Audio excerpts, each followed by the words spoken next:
Update on a miraculous rescue. You might have heard about this. This man you see behind me, now identified as Matt Reum. He's lucky to be alive. After 6 days trapped in his mangled truck in Indiana, he's now smiling and giving a thumbs up. Annie Kate has more on his rescue and recovery.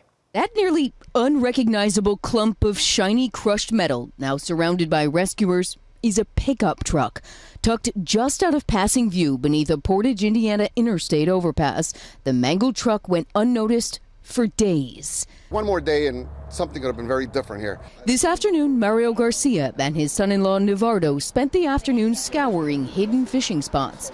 Traversing the mud through Salt Creek, Garcia noticed this. I looked inside and moved the white airbag, and there was a body in there. He said, "Get on the phone." I seen the person inside, the occupant, and my first instinct was to call, for help. He had a jacket almost like mine, and all I seen was this part, the shoulder, and I went to touch the shoulder, and the moment I touched the shoulder, he swung around. He woke up. Still stuck in driving position, Garcia said the driver told him he'd been stranded and paralyzed in place since last Wednesday. He says he tried yelling and screaming, but nobody would hear him. It was just quiet, just the sound of the water. For 6 days, he says the male driver, who's in his 20s, yelled into the abyss. Help was just out of his reach. His phone fell to the side. He couldn't reach it, and he was pinned very, very tight. We were put there for a reason. Once Navardo called 911, it took professional rescuers hours and hundreds of pounds of machinery.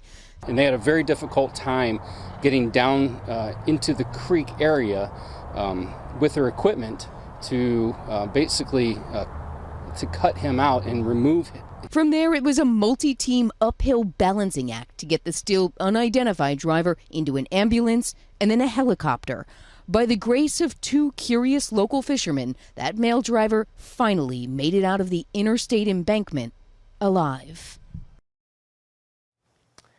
And of course, we still have so many questions about this case, including whether anyone was looking for him while he was trapped under that bridge. Indiana State Police and the St. Joseph County Police say they didn't have a missing person report on file.